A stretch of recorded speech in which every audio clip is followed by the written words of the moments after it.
ஹே, கதை கேட்க நீங்கள் வந்துட்டீங்களா? கதை சொல்ல நானும் வந்துட்டேன்.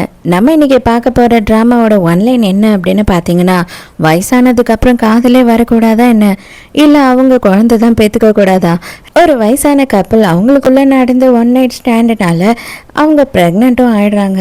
அதுக்கப்புறம் அவங்க ஒன்று சேர்ந்தாங்களா, அவங்களோட லைஃப்பில் இவங்களுக்கு வயசாயிடுச்சுன்றதுனால எந்த அளவு கஷ்டத்தை அனுபவிக்கிறாங்கன்றது தான் ஸ்டோரி. ஸோ எப்பயும் சொல்கிறதா இப்பயும் சொல்கிறேன், எஸ்எஸ் வாய்ஸ் ஓவரை சப்ஸ்கிரைப் பண்ணுங்கள், பார்த்ததுக்கப்புறம் லைக் பண்ணுங்கள், மறக்காமல் போகிறதுக்கு முன்னாடி எக்ஸ்ப்ளனேஷன் எப்படி இருக்குன்னு சொல்லிட்டு கமெண்ட் பண்ணிவிட்டு போங்க. கமெண்ட் பண்ணுற இடத்துல ஹைப் பட்டன் இருக்கும், உங்களால் முடிஞ்சதுன்னா எனக்காக அதையும் நீங்கள் பண்ணிட்டு போகலாம். ஸ்டார்டிங் சீன்லேயே நம்ம ஹீரோவையும் ஹீரோயினையும் தான் காட்டுறாங்க. நம்ம ஹீரோ வந்து ஒரு ஹாஸ்பிட்டலே நடத்திட்டு இருக்கான். அவன் வந்து அந்த ஹாஸ்பிட்டலோட டீனாகவே இருக்கான். அதே நேரத்துக்கு நம்ம ஹீரோயினையும் காட்டுறாங்க. நம்ம ஹீரோயின் யார் அப்படின்னு பார்த்தா, நம்ம ஹீரோயின் வந்துட்டு அவளுக்கு கிடைச்ச சின்ன சின்ன வேலையெல்லாம் செஞ்சுக்கிட்டு இருக்கா. அவளோட குழந்தைக்கு ரொம்பவே உடம்பு சரியில்லை. அதனால இவ என்ன பண்ணுறா அப்படின்னா, இந்த கருமுட்டை எல்லாம் விற்பாங்க இல்லையா, அந்த மாதிரி ஒரு விஷயத்துக்காக நம்ம ஹீரோவை பார்க்கறதுக்கு வந்திருக்கா. நான் வந்து என்னோட கருமுட்டையை விற்கலான்னு இருக்கேன் அப்படின்னும் போது, கருமுட்டையை விற்க போறியா, உன்னால் முடிஞ்சா நீ இன்னும் என்னென்னலாம் விற்ப அப்படின்னு சொல்லி ஹீரோயின் கிட்ட ரொம்ப மோசமாக நடந்துக்கிறான். இப்போதான் என்ன ஆச்சு அப்படின்ற விஷயத்தையே காட்டுறாங்க. நம்ம ஹீரோ காலையில் வந்து ஹாஸ்பிட்டலில் இருக்கும்போது இவனுக்கு ஒரு ஃபோன் கால் வந்திருக்கும். அந்த ஃபோன் காலை அதே ஹாஸ்பிட்டலில் இருந்து நம்ம ஹீரோயின் தான் பண்ணியிருப்பா. உங்களோட ஹாஸ்பிட்டலில் கருமுட்டையெல்லாம் வாங்குறீங்க அப்படின்னு கேள்விப்பட்டேன். தயவு செஞ்சு வந்துட்டு என்னோட கருமுட்டையை வாங்கிக்க முடியுமா, நீங்கள் காசு கொடுத்தா மட்டும் போதும் அப்படின்னு சொல்லி கேட்குறா. ஆக்சுவலாக அந்த ஹாஸ்பிட்டலோட ரெஸ்ட் ரூமில் தான் இதெல்லாம் ஒட்டி வச்சிருக்கு. நம்ம ஹீரோக்கு இந்த விஷயமே தெரியலம்மா. என்னம்மா, யார்கிட்ட என்ன பேசிக்கிட்டு இருக்க நீ, அதெல்லாம் நாங்கள் பண்ணுறதில்ல, ஃபோனவை அப்படின்னு சொல்லி வச்சிடறான். இவங்களை இன்ட்ரடியூஸ் பண்ணுறாங்க இல்லையா, இவங்க யார் அப்படின்னு பார்த்தா நம்ம ஹீரோவோட சொந்த தங்கச்சி. இவங்களோட பேர் வந்து ரோசி. இவங்க என்ன சொல்கிறாங்கன்னா, அண்ணா நம்ம ஹாஸ்பிட்டலில் யாரும் இந்த மாதிரி தப்பான பொருளையை கலப்பி விட்டுட்டாங்க, கருமுட்டை வாங்கிப்பீங்களா அப்படின்னு சொல்லி எல்லாரும் கேட்குறாங்க. ஆக்சுவலாக அந்த மாதிரி விஷயம் ரெகுலராக பண்ணாங்க அப்படின்னா அவங்களுக்கு வந்து ஓவரியில் கேன்சர் வரும். எதுக்காக இந்த மாதிரி எல்லாம் பண்ணுறாங்க அப்படின்னு சொல்லும் போது, அப்போ தான் இப்போ ஒரு கால் வந்ததே நமக்கு அப்படின்னு சொல்லி ஹீரோ யோசிக்கிறான். அந்த நம்பருக்கு கால் பண்ணிவிட்டு, நீ வாமா, நான் சொல்கிற அட்ரஸ்க்கு வந்துரு, உன்னோட கருமுட்டையை எடுத்துக்கிறேன் அப்படின்னு சொல்கிறா ஹீரோயின் கிட்ட. அப்போ தான் வந்து நமக்கு ஸ்டார்டிங் சீனில் நடந்தது இல்லையா, அந்த விஷயத்த மறுபடியும் காட்டுறாங்க. இது பாருமா, நீ கருமுட்டையை தான் விற்கணும் அப்படின்னு இல்லை, நீ டைரெக்டாக உன்னையே விற்றா கூட ஓகே தான் அப்படின்னு சொல்லி ஹீரோ தப்பாக நடந்துக்கிறான்னு ஹீரோயினுக்கு புரியுது. உடனே பிடிச்சி ஒரு தள்ளிட்டு, தயவு செஞ்சு என்னை விட்டுடுங்க, இனிமேல் இந்த பக்கமே நான் வரமாட்டேன், அதுவும் இந்த மாதிரி விஷயத்த நான் உங்ககிட்ட பேசவே மாட்டேன் அப்படின்னு அலறி அடிச்சுக்கிட்டு ஓடுறா. அவளே இதுக்கப்புறம் நீ வந்த அவ்வளோதான் அப்படின்னு சொல்லி ஹீரோவுமே மிரட்டுறான். இல்லை மன்னிச்சிடுங்க சார், கண்டிப்பாக இந்த விஷயத்த மறுபடியும் நான் பண்ணவே மாட்டேன், நான் தெரியாமல் என்னோட பிரச்சனைக்காக இந்த விஷயத்த பண்ணுறதுக்கு துணிஞ்சிட்டேன் அப்படின்னு சொல்லி மன்னிப்பு கேட்டுட்டு அங்கேருந்து போகிறா. பார்க்கறதுக்கு நல்லா இருக்கா, எதுக்காக இவன் இந்த மாதிரி விஷயத்த பண்ணணும், இனிமேல் இவன் இங்கே வரவே கூடாது, அதுக்காக தான் நல்ல வேலையாக இந்த மாதிரி பண்ண, அவளும் பயந்துட்டா அப்படின்னு இவன் மனசுக்குள்ளே நினச்சிக்கிறான். வெளியில் போனால் ஹீரோயினுக்கு அப்போ தான் ஃபோன் கால் வருது ஹாஸ்பிட்டலில் இருந்து. மேடம், நீங்கள் 3 மாதமாக பில் கட்டலை, அதனால் உங்கள் பொண்ணை வந்து வெளியில் அனுப்பிடுவோம், என்ன பண்ணலாம் அப்படின்னும் போது, ஐயோ தயவு செஞ்சு அந்த மாதிரி பண்ணிடாதீங்க, நாளைக்கு காலையில் நான் காசோடு வரேன் அப்படின்னு சொல்கிறா. யாரோ ஹோட்டல் ரூமோட பெல் அடிக்கிறாங்க அப்படின்னு சொல்லிட்டு ஹீரோவும் போய் கதவு திறக்கிறானா, பார்த்தா அடுத்த நிமிஷமே நம்ம ஹீரோயின் தான் அங்கே வந்து நின்றுக்கிட்டு இருக்கா. அவனுக்கே செம ஷாக்கு. இந்த வாட்டி நான் கருமுட்டையெல்லாம் விற்கிறதுக்கு வரல, இந்த வாட்டி என்னையே தான் வந்து விற்கிறதுக்கு வந்திருக்கேன் அப்படின்னு சொல்லும் போது, இது பார், உனக்கு ஓகேனா எனக்கு ஓகே, எனக்கு ஒன்றும் பெரிய பிரச்சனையே கிடையாது, நீ இந்த அளவு துணிஞ்சிட்டல வா அப்படின்னு சொல்லி கூப்பிடுறான். ஸோ அன்னைக்கு நைட்டு ஹீரோவும் ஹீரோயினும் அதே ஹோட்டல் ரூமில் ஒன்றா இருக்காங்க. இதில் ஹீரோ என்ன சொல்கிறான் அப்படின்னு பார்த்தா, எனக்கு குழந்தை பிறக்காது, நீ எதை பற்றியும் கவலைப்படாது அப்படின்னு சொல்கிறான். நம்ம ஹீரோவுக்கு உடம்புல இந்த ஃபால்ட் இருக்குது போல்.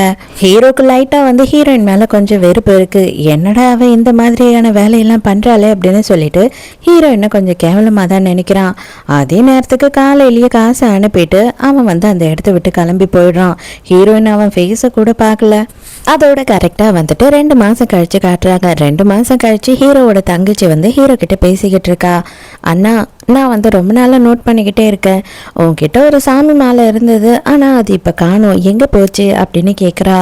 ஹீரோவும் ஹீரோயினும் ஒன்றா இருந்தாங்க இல்லையா, அப்போ தான் அது வந்து அருந்து அங்கே விழுந்திருக்கும். அதனால ஹீரோ என்ன சொல்கிறான்னா, அது என்னை விட்டு போயிடுச்சு, இனிமேல் வந்து அது கிடைக்கவும் கிடைக்காது, அதனால நான் அதை பற்றி மறந்துட்டேன் அப்படின்னு சொல்கிறான்.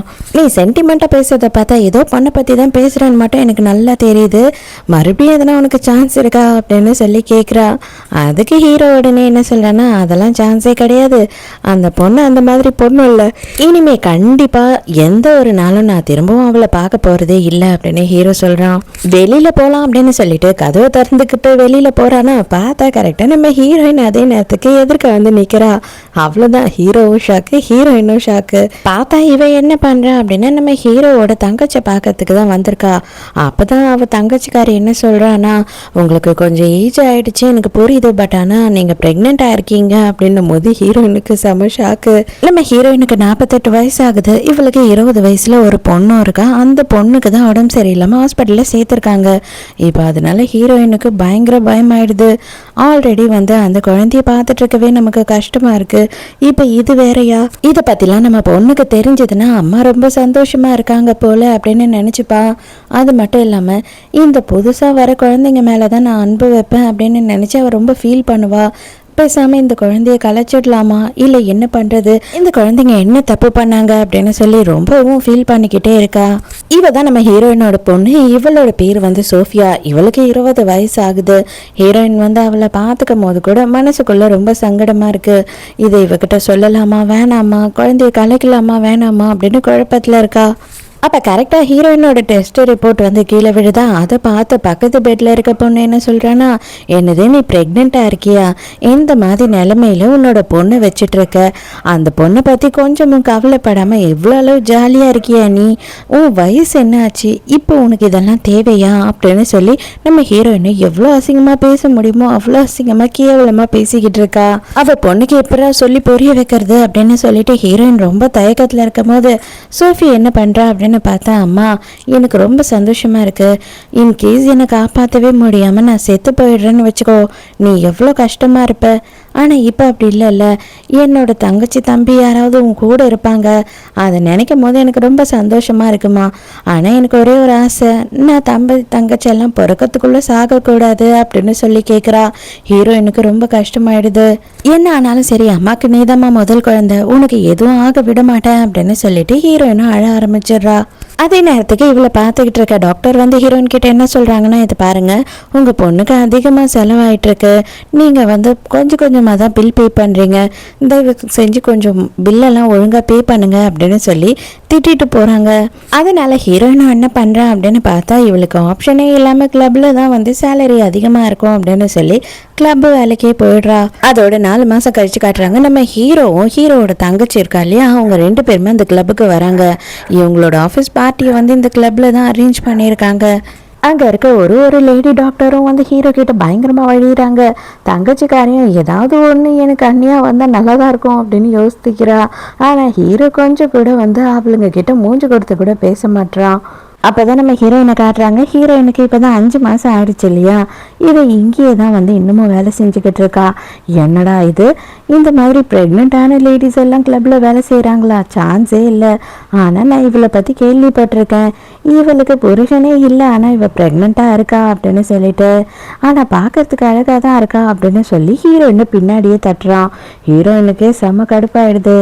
இவ கோவமாக திட்டிடுறா, புருஷனே இல்லாமல் ப்ரெக்னெண்ட்டாக வயிற்று தள்ளிக்கிட்டு நடந்துக்கிட்டு இருக்க, உனக்கு என்ன ஓவராக இல்லை இதெல்லாம், நான் சொன்னால் நீ செஞ்சு தான் ஆகணும், நான் இங்கே எவ்வளோ நாளாக கஸ்டமராக இருக்கேன்னு தெரியுமா, நான் ஒரு விஐபி கஸ்டமர் அப்படின்னு சொல்லிட்டு ஹீரோயின் கிட்ட தப்பாக நடந்துக்கிறான். அந்த சைடாக போயிட்டு இருந்த ஹீரோவுக்கு இப்போ தான் வந்துட்டு ஹீரோயின் கத்துற சவுண்டு கேட்குது. என்ன ஆச்சு ஏதாச்சு அப்படின்னு சொல்லி தெரியாமல் அவன் வேகமாக உள்ளே போகிறான். வந்த உடனே இவனை பார்த்ததும் எட்டி ஒன்று உதைக்கிறான். அவ்வளோதான், எகிரி போய் விழுந்துடுறான் அவன். உங்களுக்கு ஒன்றும் ஆகலைல்ல, நீங்கள் ஓகே தானே அப்படின்னு சொல்லி ஹீரோ கேட்குறான். அப்போ தான் ஹீரோயினை பார்க்குறான். நீயா அப்படின்ற மாதிரி ஹீரோயினை பார்த்து ஷாக் ஆகிடுறான் ஹீரோ. என்ன இவ ப்ரெக்னெண்ட்டாக வேற இருக்காளே அப்படின்னு ஹீரோவுக்கு தலையே சுற்றுது. ஹீரோவை பொறுத்த வரைக்கும் ஹீரோக்கு குழந்தை பிறக்காது, அப்போனா இவ வந்துட்டு இன்னும் நிறைய பேர் கூட கனெக்ஷனில் இருக்கா போல அதனாலதான் இவ பிரெக்னெண்டா இருக்கா அப்படின்னு சொல்லி ஹீரோயின் தப்பா நினைக்கிறான். இந்த குழந்தைங்க விஷயம் தெரிஞ்சுதான் பொண்ணு ரொம்ப சந்தோஷமா இருக்கா. இந்த குழந்தைங்களை இவங்க அபார்ட் பண்ண சொல்லிட்டாங்கன்னா என்ன பண்றது அப்படின்னு சொல்லி ஹீரோயின் பயப்படுறா. அன்னைக்கே உன்கிட்ட சொன்னேன், இந்த மாதிரியான கேவலமான விஷயம் எல்லாம் பண்ணிட்டு தெரியாதுன்னு சொல்லிட்டு உனக்கு புத்தியே வரலையா அப்படின்னு சொல்லி ஹீரோ ரொம்ப கோவமா கத்துறான். நான் அந்த மாதிரி பொண்ணு இல்லை, தயவு செஞ்சு என்னை இவ்வளோ கேவலமாலாம் பேசாதீங்க அப்படின்னு சொல்லி ஹீரோயினும் கத்துறா. தயவு செஞ்சு இனிமே என் மூஞ்சிலேயே முழிக்காத அப்படின்னும் போது, ஆமாம் கரெக்ட் தான், நீங்கள் எனக்கு கஸ்டமராக தானே வந்தீங்க, தயவு செஞ்சு அதனால நீங்கள் என்னோட வாழ்க்கையில் தலையிடாதீங்க அப்படின்னு சொல்லிட்டு போகிறா. வேணும்னே தான் இதுக்கப்புறம் ஹீரோ இந்த விஷயத்தை பற்றி பேசவே கூடாதுன்றதுக்காக ஹீரோயின் இந்த மாதிரி வார்த்தையை சொல்கிறா. அவனுக்கு ரொம்ப கஷ்டமாயிடுது.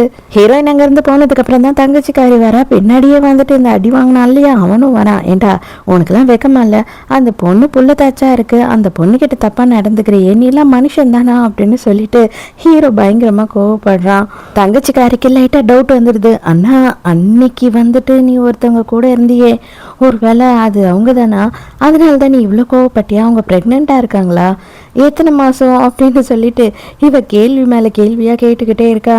ஒரு வேளை அந்த குழந்தைய உன்னோட குழந்தையா இருக்கக்கூடாது, 5 மாதத்துக்கு முன்னாடி நீயும் ஒரு பொண்ணு கூட இருந்தியே, அந்த பொண்ணு தானே, கன்ஃபார்மாக சொல்லு அப்படின்னு சொல்லி கேட்டுக்கிட்டே இருக்காளா. ஹீரோக்கு என்ன சொல்கிறதுனே தெரியல. அதே நேரத்துக்கு ஹீரோயின் வேலையை விட்டு கிளம்பி போகிறா. போகும்போது தான் என்ன ஆகுது அப்படின்னு பார்த்தா, வாசல்லையே அவங்க பொண்ணு இவளுக்காக வெயிட் பண்ணிக்கிட்டு இருக்கா. அதை பார்த்த உடனே ஹீரோயின் எதுக்காகமா நீங்கள் வந்த, இவ்வளோ பணியில் எதுக்கு நீங்கள் வந்த அப்படின்னு சொல்லி கத்திக்கிட்டு இருக்கா. இல்லைம்மா நீ டைமுக்கு சாப்பாடு சாப்பிடணும் இல்லையா, அப்போதான் தம்பி தங்கச்சி எல்லாம் ஹெல்த்தியாக வளருவாங்க, என்ன மாதிரி இருக்க மாட்டாங்கல்ல அப்படின்னு சொல்லி அவள் சொல்லும் போது ஹீரோயினுக்கு என்ன சொல்கிறதுனே தெரியல. ரொம்ப சங்கடமாக இருக்குது. அங்கே வர யாரோ ஒருத்தர் என்ன பண்ணுறாரு அப்படின்னு பார்த்தா மூத்தத்தையும் கட்டி கவுத்துறாரு. அவ்வளோதான், இவங்க 2 பேரும் யாரான்னு பார்க்குறாங்க. இவன் வேற யாரும் இல்லை, நம்ம ஹீரோயினோட எக்ஸ் ஹஸ்பண்ட் தான். இவங்களுக்குள்ள டிவோர்ஸ் ஆகி 15 வருஷம் ஆயிடுச்சு. இப்போவும் இவகிட்ட காசு கேட்டு அடிச்சு இவளை டார்ச்சர் பண்ணிக்கிட்டே தான் இருக்கான் குடிக்கிறதுக்கு. இப்போவும் எனக்கு காசு வேணும், காசு கொடு அப்படின்னு சொல்லி ரொம்ப தொல்லை பண்ணுறான். அதுக்கு ஹீரோயின் சொல்கிறா, ட்ரீட்மெண்ட்டுக்கு மட்டும்தான் எனக்கு காசு இருக்குது, என்கிட்ட காசு இல்லைன்னு சொல்கிறாளா. என்னடி நீ, எவனோ ஒருத்தன் பிள்ளைய வயத்துல சுமந்துக்கிட்டு இருக்க, உனக்கு கொஞ்சம் கூட வெக்கமா இல்லையா அப்படின்னு சொல்லி கேட்கும்போது, டேய் 15 வருஷத்துக்கு முன்னாடி உனக்கும் டிவோர்ஸ் ஆயிடுச்சு, நீ இதை கேட்கறதுக்கு உனக்கு எந்த ரைட்ஸும் இல்லை அப்படின்னும் போது, எப்படி இருந்தாலும் நான் மட்டும்தான் உன் புருஷன் அப்படின்னு சொல்லி பயங்கரமா அடிச்சு சித்திரவதை பண்றான். ஹீரோயின் கிட்ட காசு இல்லைன்னு சொல்கிறாளா. சரி ஓகே, இவளை அனுப்பி வை, இவளுக்கு தான் 20 வயசு ஆயிடுச்சு இல்லையா, இவளுக்கு நான் கல்யாணம் பண்ணி வைக்க போகிறேன், அப்போ வரதட்சணை பணம் வரும், அந்த காசை வச்சு எனக்கு என்ன தேவையோ அதை நான் பண்ணிக்கிறேன், இவளை என் கூட அனுப்பு அப்படின்னு சொல்கிறான். ஹீரோயின் நான் அனுப்ப மாட்டேன்னு சொல்கிறா. இப்போதான் அதே நேரத்துக்கு என்ன ஆகுது அப்படின்னு பார்த்தா, நம்ம ஹீரோவோட வீட்டில் கட்டுறாங்க. அடே ஒரு வேளை அந்த பொண்ணு உன்னோட குழந்தைய கூட வயிற்றில் சுமந்துக்கிட்டு இருக்கலாம் இல்லையா அப்படின்னு சொல்லி அவங்க அம்மா இந்த விஷயம்லாம் தெரிஞ்ச உடனே அப்படியே பொங்கிக்கிட்டு இருக்காங்க. ஏன்னா ஒரே ஒரு பையன், அந்த பையனுக்கு வாரிசே இல்லை அப்படின்னா கண்டிப்பாக எல்லா அம்மாங்களும் கஷ்டம் தானே படுவாங்க. அதே தான் இவங்களும் பண்ணுறாங்க. ஆனால் ஹீரோ, எனக்கு அந்த பொண்ணு மேலே நம்பிக்கை இல்லை, அந்த பொண்ணு சரி கிடையாதுமா அப்படின்னு சொல்கிறான். அப்போ தான் தங்கச்சிக்காரிக்கு ஃபோன் கால் வருது. தங்கச்சிக்காரி ஹீரோயினை பற்றி மொத்த விஷயத்தையும் விசாரிக்க சொல்லியிருப்பா ஒருத்தவங்க கிட்ட. அவங்க என்ன சொல்கிறாங்க அப்படின்றது எல்லாருமே கேட்குறாங்க.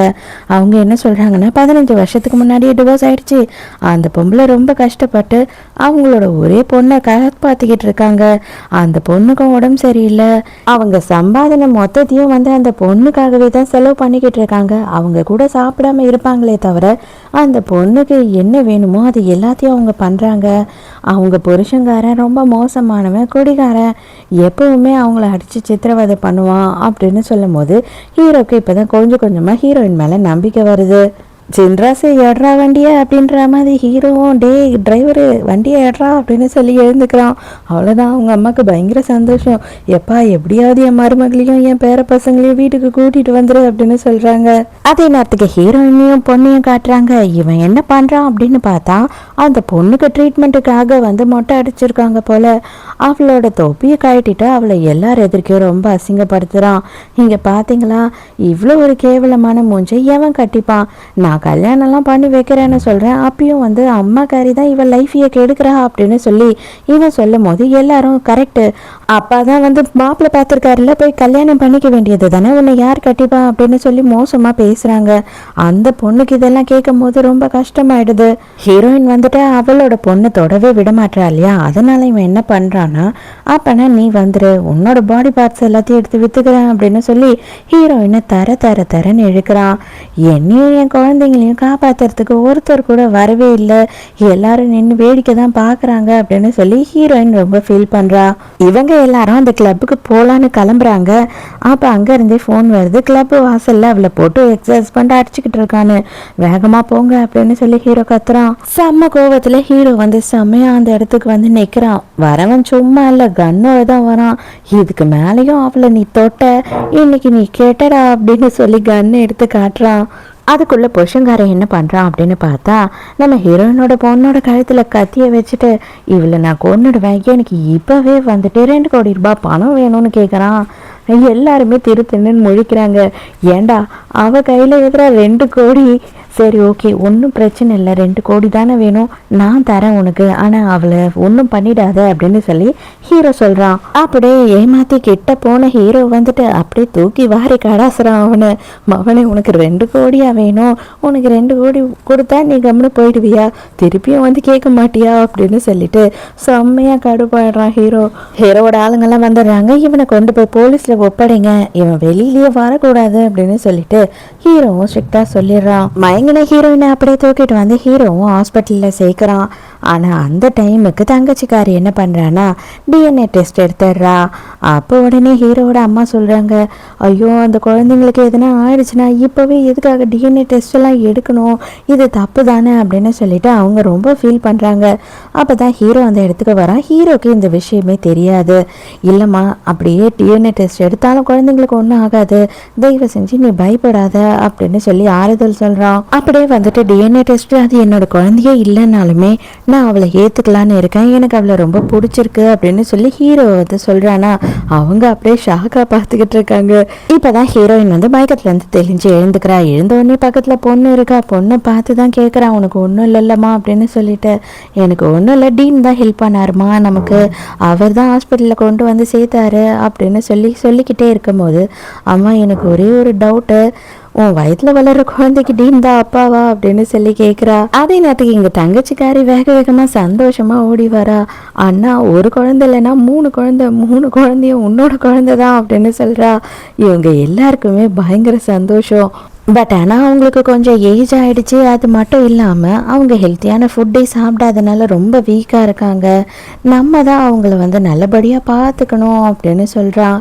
என் தங்கத்தை அப்படியே தூக்கிட்டு வாங்கடா, தூக்கிட்டு வந்து வீட்டில் வச்சு அலங்காமல் கொழுங்காமல் நான் பார்த்துக்கிறேன், எத்தனை வேலைக்காரங்க வேணாலும் போடுறேன், என்ன வேணாலும் அவளுக்காக நான் செய்வேன், என் குடும்ப வாரிசையாக அவள் சுமக்கிறா, நான் அவளை நல்லபடியாக பார்த்துக்காம வேற யார் பார்த்துப்பா அப்படின்னு சொல்லிட்டு நம்ம ஹீரோவோட அம்மா எதேதோ உளறிக்கிட்டு இருக்காங்க.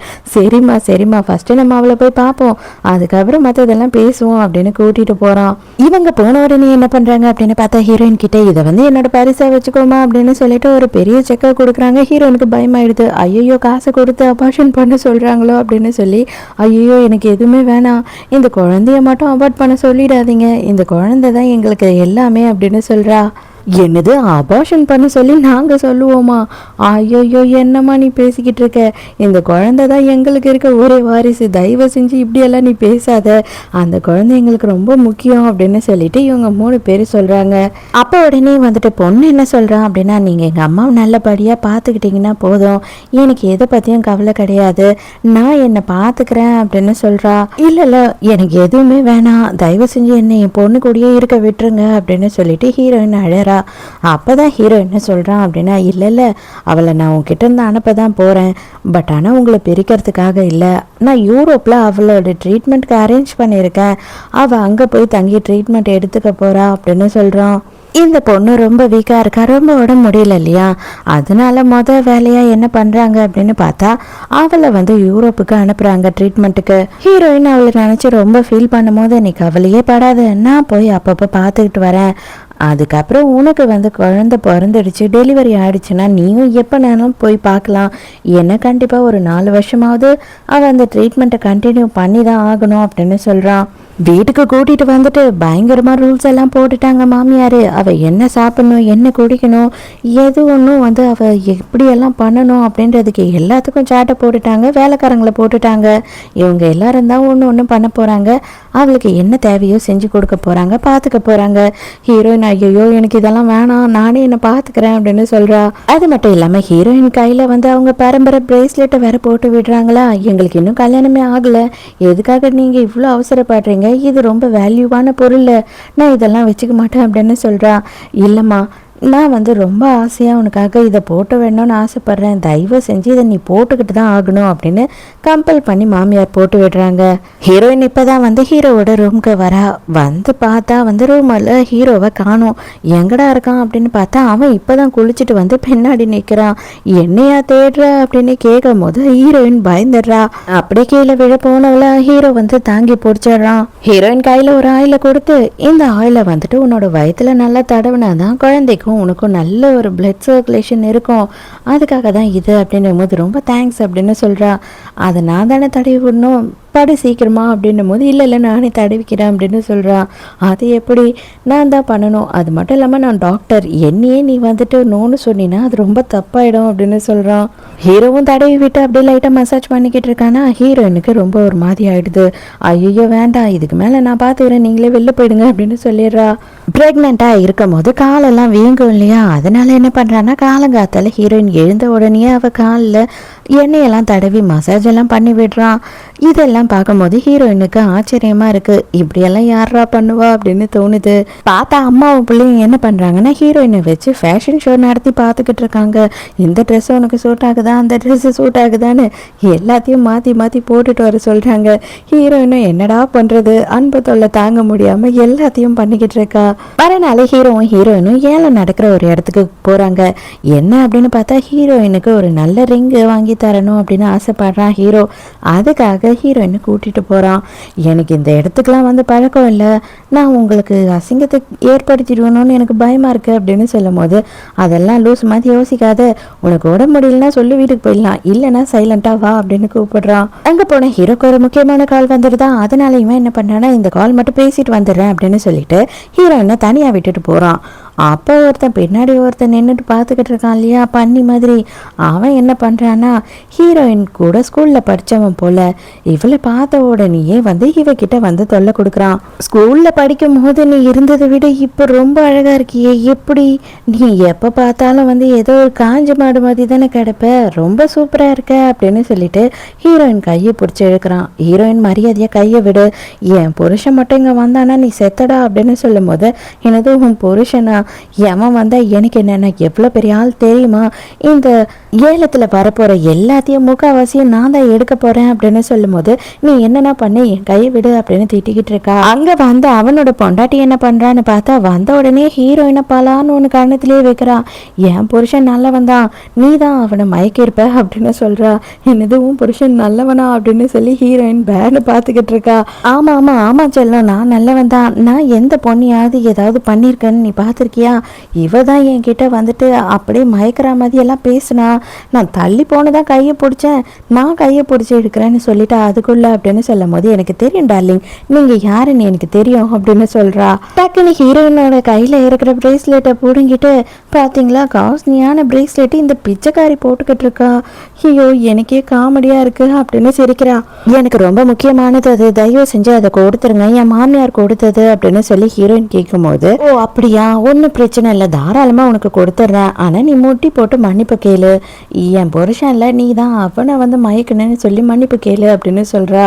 அதெல்லாம் நான் பண்ண மாட்டேன் அப்படின்னு சொல்லி ஹீரோயின் சொல்லும் போது, தூக்கி போட்டு உடைச்சிருவேன் அப்படின்னு பிளாக்மெயில் பண்ணுறாளா. வேற வழியே இல்லை ஹீரோயினுக்கு, ஏன்னா அவங்க பரம்பரையாக அதை வச்சுட்டு இருக்காங்க. இவளால் இந்த 2 பைத்தியங்க இதை உடைச்சிடுச்சுன்னா என்ன பண்ணுறது அப்படின்னு சொல்லிட்டு ஹீரோயினும் முட்டி போடுறான். மன்னிப்பும் கேட்குறா. ஏதோ சொல்றதெல்லாம் செஞ்சுட்டு போனா போதும், இதா வச்சுக்கோ அப்படின்னு சொல்லிட்டு கையில கொடுக்கறதுக்கு போறாளா. அப்பா ஆனா என்ன பண்றானோ, ஐயோ கை தவறி கீழே விழுந்துருச்சுன்னு சொல்லிட்டு அப்படியே போட்டு எல்லாத்தையும் உடைச்சிடுறா.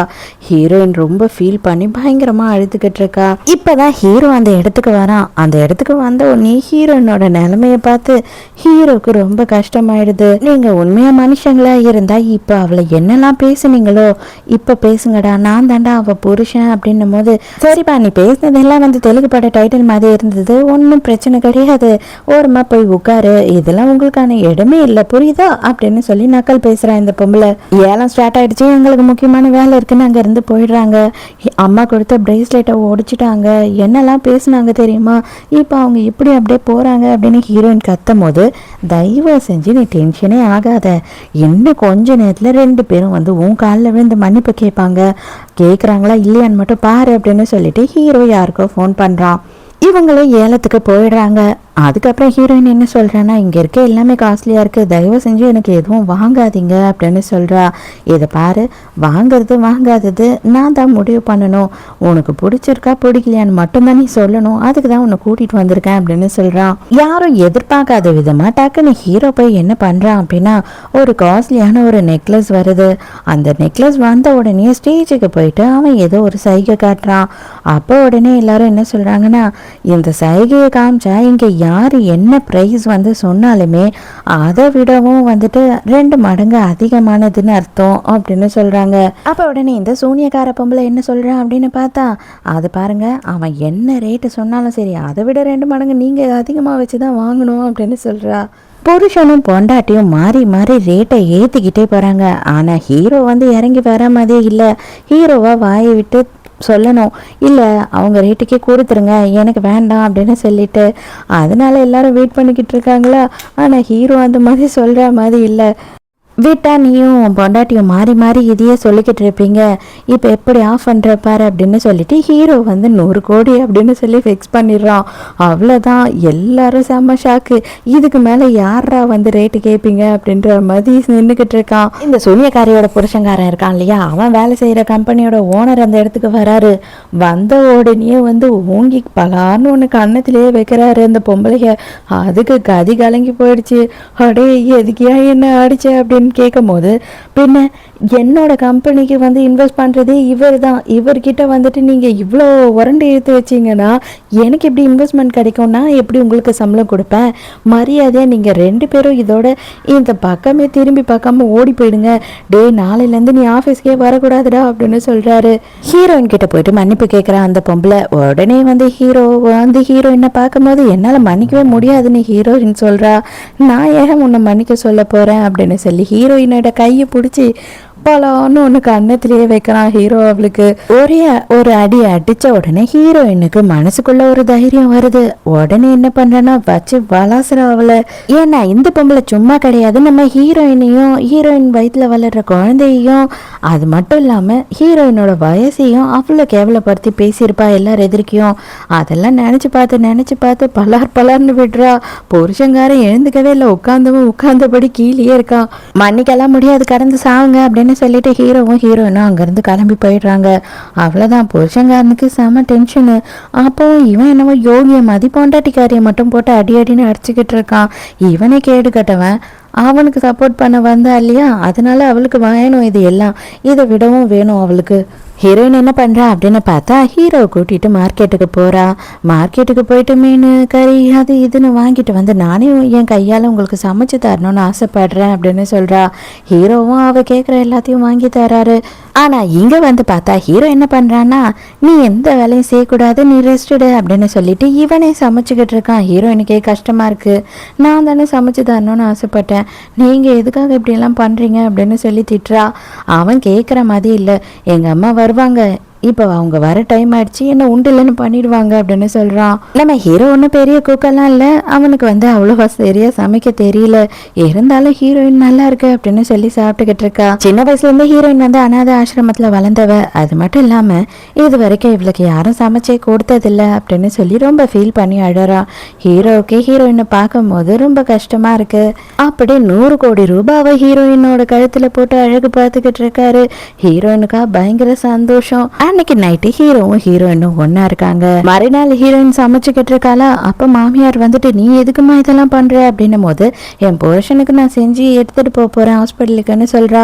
அதை கேட்கும் போது அவங்களுக்கு பயங்கர சந்தோஷம். புதுசா டயானான்னு சொல்லிட்டு ஒரு கேரக்டரை நமக்கு இன்ட்ரடியூஸ் பண்றாங்க. இவ யாரு அப்படின்னு பார்த்தா நம்ம ஹீரோவோட பார்ட்னரோட பொண்ணு. இவ வந்துட்டு இப்போ ஹாஸ்பிட்டலுக்கு தான் ஹீரோவை பார்க்கறதுக்காக வந்துட்டு இருக்கா. இவ்வளோ நாளாக ஃபாரினில் படிச்சுட்டு இப்போ தான் ரிட்டர்ன் வந்திருக்கா. இவளுக்கு ஹீரோ மேலே ஒரு கண்ணு. அதே நேரத்துக்கு நம்ம ஹீரோயினும் என்ன பண்ணுறான்னா சமைச்சு எடுத்துக்கிட்டு ஹீரோவை பார்க்க வந்துக்கிட்டு இருக்கா. சடனாக ஹீரோயின் முன்னாடி வந்து பிரேக்கை போடுறாளா. ஹீரோயின் பயந்து கீழே விழுந்துடுறா. அப்பவும் வந்து என்ன சொல்கிறானா, ஏண்டி அறிவில்லை, ஓ மேலே இடிச்சிருந்தா இந்நேரம் என் காரில் சொட்டை அடிச்சிருக்கோம் அப்படின்னு சொல்லி கேட்குறா. ஹீரோயினுக்கு அடிப்பாவி இறக்கம் கெட்டவளேன்னு தோணுது. இப்போ என்ன எதுக்கு இந்த ட்ராமாலாம் பண்ணிக்கிட்டு இருக்க, சரி சரி நான் உனக்கு 200 தரேன், டிஞ்சர் வாங்கி போட்டுக்கோ அப்படின்னு சொல்லி 200 கொடுக்குறா. புத்தியே இல்லாதவங்க கிட்ட என்ன பேசுறது நம்ம அப்படின்னு சொல்லிட்டு ஹீரோயினும் எதுவும் பேசாம சைலண்டா இருக்கா. ஹாஸ்பிட்டல்ல இருக்க நர்ஸ் பேசிக்கிறாங்க. ஹீரோவோட அம்மா ஃபோன் பண்ணாங்க. ஹீரோவோட ஒய்ஃப் வந்துட்டு சாப்பாடு எடுத்து வந்துகிட்டு இருக்காங்களாம் அப்படின்னும் போது ஐயோ இவரை செம ஆன்சம, இவரோட ஒய்ஃப் கண்டிப்பா செலிபிரிட்டி மாதிரி செம சூப்பரா இருப்பாங்க அப்படி இப்படின்னு இவங்க பேசிக்கிட்டு இருக்கும் போது ஹீரோயின் அந்த இடத்துக்கு வந்து நிக்கிறா. ஆக்சுவலா இவளோட பொண்ணு இங்க வந்து பேஷண்டா இருந்திருப்பா இல்லையா. இதை பாருங்க, நீங்க டீனெல்லாம் பார்க்க முடியாது, என்ன இப்போ சேரிட்டிக்காக எதனா காசு கீசு வேணும், ட்ரீட்மெண்ட்டுக்கு காசு வேணும் அப்படின்னு சொல்லி கேட்க போறீங்களா. சாரி அவங்க ஒய்ஃப் வராங்க, அவர் பிஸியா இருக்காரு அப்படின்னு சொல்லும் போது டயானா அந்த இடத்துக்கு வரா. டயானாவை தான் ஒய்ஃப்னு நினைச்சுக்கிட்டு நீங்க வரீங்கன்னு சொல்லி உங்க மாமியார் பேசினாங்க அப்படின்னு சொல்லி பேசிக்கிட்டு இருக்காங்க. ஹீரோயினுக்கு நல்லாவே புரிஞ்சிடுச்சு, நம்மளை வந்து இவங்க ஹீரோவோட ஒய்ஃபா யோசிக்கவே இல்லை, அந்த பொண்ணை தான் ஒய்ஃப்னு நினைச்சுக்கிட்டாங்கன்றது. ஹீரோயின் வாயை திறந்து சொல்லிடுறா, இல்லை இல்லை நான் தான் அவரோட ஒய்ஃப் அப்படின்ன உடனே இவங்க நர்ஸுங்களுக்கு தான் வந்து இவளை தெரியும் இல்லையா. ஏங்க உங்களுக்கெல்லாம் கொஞ்சம் கூட அறிவு இல்லை, நீங்கள் எப்பேற்பட்டவங்க, எப்படி இங்கெல்லாம் சுற்றிக்கிட்டு இருந்தீங்க, உங்கள் பொண்ணு யாருன்னு எங்களுக்கு நல்லா தெரியும், ஏன் இவ்வளோ அசிங்கமாக போய் சொல்கிறீங்க அப்படின்னு ஹீரோயினை அசிங்கப்படுத்துகிறாங்க. ஹீரோயினும் எவ்வளோ அளவு சொல்லி பார்க்குறா, ஆனால் யாரை நம்பின பாடில்லை, ஹீரோயினையே ரொம்ப அசிங்கப்படுத்துகிறாங்க. இல்லைங்க உண்மையாகவே நான் தான் அவரோட ஒய்ஃபு அப்படின்னு சொல்கிறா. உனக்கெல்லாம் வெக்கமா இல்லை, அவரோட பொண்டாட்டின்னு சொல்கிற தகுதி ஏன் ஒருத்திக்கு தான் இருக்குது, உன் மூஞ்சுக்கு முன்னாடி பின்னாடி கண்ணாடியில் பார்த்துருக்கியா இல்லையா, பார்த்ததில்ல, அதனால தான் இப்படியெல்லாம் பேசிக்கிட்டு இருக்க, தயவு செஞ்சு வந்துட்டு இன்னொரு வாட்டி எங்கேயும் போயிட்டு நான் தான் டேனோட ஒய்ஃபு அப்படி இப்படின்னு சொல்லிடாத, உனக்கே வேகமா இல்லை, இதில் வேற நீ வந்து வயிற்ற தள்ளிக்கிட்டு வேற நின்றுக்கிட்டு இருக்க, அவனுக்கு குழந்தையே பிறக்காது, இதுலேருந்து தெரியலையா உன்னோட கேரக்டர் எப்பேற்பட்ட கேரக்டர்னு அப்படின்னு ஹீரோயினை அசிங்கப்படுத்துறா. ஹீரோயின் சாப்பாடு எடுத்துக்கிட்டு வரனால ஏன் இன்னும் வரவே இல்லை அப்படின்னு சொல்லி வீட்டுக்கு ஃபோன் பண்ணி ஹீரோ கேட்குறான். 1 hour ஆச்சு அவங்க கிளம்பி அப்படின்னும் போது இல்லையே இந்நேரம் வந்திருக்கணுமே அப்படின்னு இவனுக்கு குழப்பமா இருக்கு. இன்னொருத்தியோட புருஷனை வந்து ஏன் புருஷன்னு சொல்றிய, உனக்கு வெக்கமா இல்லை, நீ எல்லாம் ஒரு பொம்பளையா, மரியாதையா அவங்க கிட்ட மன்னிப்பு கேளு, அவங்க எதிர்க்கையே நீ எப்படி இப்படி பேசுவ அப்படின்னு சொல்லிட்டு ஹீரோயினை இவளுங்க 2 பேரும் சேர்ந்துக்கிட்டு முட்டி போட வைக்கிறாளுங்க. நல்ல வேலையா டைமுக்கு ஹீரோ அந்த இடத்துக்கு வந்து ஹீரோயினை காப்பாத்திடுறான். எழுந்துருமா அப்படின்னு சொல்லும் போது இங்க நடந்த எல்லா விஷயத்தையும் ஹீரோயின் சொல்றா. இதை பாரு, இவ வந்து உன் பொண்டாட்டின்னு சொல்லிக்கிட்டு இருக்கா, இவளுக்கு கொஞ்சம் கூட வெக்கமே இல்லை, இவளுக்கு எதுக்கு நீ ஹெல்ப் பண்ற அப்படின்னு டயானா சொல்லும் போது மரியாதையா வாய் மூடு, அவ என்னோட பொண்டாட்டி தான், நீ எதுக்காக இங்க வந்த, நீ இங்க என்ன பண்ணிக்கிட்டு இருக்க அப்படின்னு சொல்லி பயங்கரமா கத்துறான். அவ அப்படியே ஷாக்கா பார்த்துக்கிட்டு இருக்கா. நர்ஸுங்க எல்லாருக்குமே பயங்கர ஷாக் ஆயிடுது. நான் அப்ராட்ல இருந்து வந்த உடனே உன்னை பார்க்கறதுக்காக தான் வந்தேன், சும்மா வரல, உனக்காக எவ்வளோ டிஷ்ஷஸ் என் கையாலேயே செஞ்சு எடுத்துட்டு வந்திருக்குன்னு பாத்தியா அப்படின்னு சொல்லி காட்டுறா. இது இருக்க வேண்டிய இடம் இதுதான் அப்படின்னு சொல்லிட்டு ஹீரோ பிடிங்க என்ன பண்றான்னா குப்பை தொடியில மொத்தத்தையுமே கொட்டிடுறான். அவ்வளவுதான், அவங்க எல்லாருமே அப்படியே பேயறிஞ்ச மாதிரி நின்றுட்டு இருக்காங்க. இதுக்கப்புறம் இந்த மாதிரி யாருன்னா நடந்துக்கிட்டீங்கன்னா கண்டிப்பா உங்களுக்கு இனிமே இங்க வேலை கிடையாது அப்படின்னு சொல்லி மிரட்டிட்டு போறான். ஹீரோயினுக்கு ஹீரோ கிட்ட எப்படி ரியாக்ட் பண்றதுன்னே தெரியாம சைலண்டா உட்காந்துக்கிட்டு இருக்கா. அப்ப ஹீரோ என்ன சொல்றானா, தயவு செஞ்சு என்ன மன்னிச்சுடு, அதை என்ன பார்க்க வரும்போது இந்த மாதிரி ஒரு விஷயம் நடந்துடுச்சு, நான் எப்படி என்ன சொல்லி உங்ககிட்ட மன்னிப்பு கேட்கறதுனே தெரியல, இருந்தாலும் அவர் என்னோட புருஷன் தான் நீ கத்தின பத்தியா, அது எனக்கு ரொம்ப சந்தோஷமா இருந்தது அப்படின்னு சொல்லி கிண்டல் பண்ணிட்டு இருக்கான். ஹீரோயினுக்கு கண்டினியூவா ரொம்ப ஸ்ட்ரெஸ்ஃபுல்லா நிறைய விஷயம் நடந்ததுனால ஹீரோ என்ன பண்றான்னா ஹீரோயினை கூப்பிட்டுக்கிட்டு பிக்னிக் வரான். இவங்க 2 பேர் மட்டுமே டைம் ஸ்பெண்ட் ஸ்பெண்ட் பண்றாங்க, ரொம்ப சந்தோஷமா இருக்காங்க. மறுபடியும் இந்த டயானா சும்மா இல்லாம ஹீரோயின் தூங்கிட்டு இருக்கும் போது அந்த இடத்துக்கே வந்துடுறா. ஹீரோ செம்ம கடுப்பாயிடுறான். அவ எழுந்துக்காம மரியாதையா சைலண்டா தனியா என் கூட வா அப்படின்னு சொல்லி அவளை தரன்னு அங்கிருந்து இழுத்துட்டு போறான். இவ கொஞ்சமும் வெக்கமே இல்லாம அப்பவும் என்ன சொல்றேன்னா, அவ ரொம்ப வயசாகி போய் கேள்வி ஆயிட்டா, அது மட்டும் இல்லாம பிரெக்னெண்டா இருக்கா, அவளால உன்னை சந்தோஷமா வச்சுக்கவே முடியாது, அதுக்கு தான் நான் இருக்கேன்ல அப்படின்னும் போது ஹீரோ செம்மையா கடுப்பாயிடுறான். இன்னொரு வாட்டி என் பொண்டாட்டியை பத்தி இப்படி எல்லாம் பேசிக்கிட்டு என் பக்கத்துல கூட வந்துடாத, அதுக்கப்புறம் என்ன பண்ணுவேன்னே தெரியாது, மரியாதையா நீயே நாட்டை விட்டு ஓடி போயிடு, இல்லை அப்படின்னா உன் அப்பா கிட்ட பேசி நானே உன்னை வந்து நாட்டை விட்டு அனுப்பிடுவேன் அப்படின்னு சொல்றான். டக்குனு ஹீரோ என்ன பண்றான் அப்படின்னு பார்த்தா ஹீரோயின் தூக்கத்துல இருந்து எழுந்துக்கிறதுக்குள்ளேயே வந்து ஒண்ணுமே நடக்காத மாதிரி அவ பக்கத்துல உட்காந்துக்கிறான். கேவலம் அந்த வயசான கேள்விக்காக என்னையே நீ இன்சல்ட் பண்ணிட்டல, அவளையும் சரி உன்னையும் சரி நான் சும்மா மட்டும் விட மாட்டேன்டா அப்படின்னு சொல்லிட்டு இவ செம்மையா டென்ஷன் ஆயிடுறா. இவ என்ன பிளான் பண்றா அப்படின்னு பார்த்தா நேரா ஜெயில இருந்து வெளியில வர ஹீரோயினோட புருஷங்காரனை போய் பார்த்து, உன் பொண்டாட்டியோட வயிற்றுல வளர்ற குழந்தைக்கு அப்பா வேற யாரும் இல்லை, அந்த ஹாஸ்பிட்டல் டீன் தான், உன்னை கூட போலீஸில் பிடிச்சி கொடுத்தானே அவன் தான் அப்படின்னு சொல்லி உசுப்பேத்திடுறா. நானும் உனக்கு எவ்வளோ காசு வேணாலும் தரேன், அவள் வயிற்றுல வளர்ற அந்த குழந்தைய வந்து அழிச்சே ஆகணும் அப்படின்னும் போது நீ காசே கொடுக்கலனாலும் நான் இதை பண்ணுவேன், ஆனால் நீ வேற காசு கொடுத்துட்ட, கண்டிப்பாக நான் இதை பண்ணுறேன் அப்படின்னு முடிவுக்கு வரான். வீட்டில் இருக்க ஹீரோயினுக்கு வந்துட்டு அவளோட பொண்ணு பிடிச்சி கட்டி போட்டு வச்சிருக்கா மதி கொரியரில் ஒரு ஃபோட்டோ வருது. உடனே புருஷங்காரனுக்கு ஃபோன் பண்ணுறா, எதுக்காக நீ இந்த மாதிரி ஒரு வேலையை பார்த்த, என் பொண்ணு யூரோப்பில் இருந்தா நீ எப்படி தூக்கிட்டு வந்த அப்படின்னும் போது, அவளை தூக்கிட்டு வரதுக்கு எனக்கு ஆளா இல்லை, அவள் இப்போ என்கிட்ட தனியாக தான் இருக்கா, அவளை நான் கொலை பண்ணக்கூடாது அப்படின்னு பார்த்தா நீ உடனே யார்கிட்டையும் சொல்லாமல் கொள்ளாமல் இங்கே வா அப்படின்னு சொல்கிறான். ஹீரோயினும் அவளை காப்பாற்றணுன்றதுக்காக உடனே கிளம்பி போகிறா. அங்கே போய் பார்த்ததுக்கு அப்புறம் தான் தெரிய வருது, பொண்ணோட வேஷத்தில் இருக்கிறது வேற யாரும் இல்லை, இந்த டயானா இருக்கா இல்லையா, அவ தான். இவங்க சும்மா ஏமாத்துற மாதிரி ஒரு போட்டோவை எடுத்து ஹீரோயினை ஏமாத்தி இங்க வர வச்சுட்டாங்க. ஹீரோ வீட்டுக்கு வந்த உடனே ஹீரோயின் போய் 1 hour ஆச்சு இன்னும் திரும்ப வரவே இல்லைன்னும் போது எங்க போனா அப்படின்னு கேக்குறாங்க. வாக்கிங் போறேன்னு தான் போனா, ஆனா அதுக்கு முன்னாடி அவளுக்கு ஒரு கொரியர் வந்துச்சு அப்படின்னு சொல்லிட்டு எல்லா விஷயத்தையும் காட்டுறாங்க. பொண்ணை காப்பாத்ததுதான் நினைச்சு இவ தான் இங்க இருந்து போயிருக்கா, ஐயோ இவ முட்டாள் ஆயிட்டாளே அப்படின்னு சொல்லிட்டு ஹீரோ பதறான். அதே நேரத்துக்கு டயானா இங்க என்ன பண்ணிட்டு இருக்கா அப்படின்னு பார்த்தா, நீ அவ இந்த மாத்திரையை முழுங்கிடு, இல்ல அப்படின்னா கண்டிப்பா நான் உன் பொண்ணை யூரோப்ல இருந்து தூக்கிட்டு வரல, இதுக்கப்புறம் எனக்கு அங்க ஆளுங்க இருக்காங்க, அவளை நான் அங்கேயே போட்டு தள்ள சொல்லிடுவேன் அப்படின்னு சொல்லி மிரட்டுறாங்க. இவளுக்கு என்ன பண்றதுன்னே தெரியல. புருஷங்காரன் அவ சாப்பிடலன்னா என்ன, நான் அவளை சாப்பிட வைக்கிறேன் அப்படின்னு சொல்றான். ஹீரோயினோட வாயை பிடிச்சி அழுத்தி அவ வாயில எப்படியாவது அந்த மாத்திரையை போட்டுடணும் அப்படின்னு சொல்லி ட்ரை பண்ணிக்கிட்டு இருக்காங்க. கரெக்டா அந்த டைமுக்கு ஹீரோ போலீஸோட அங்க வந்துடுறான்.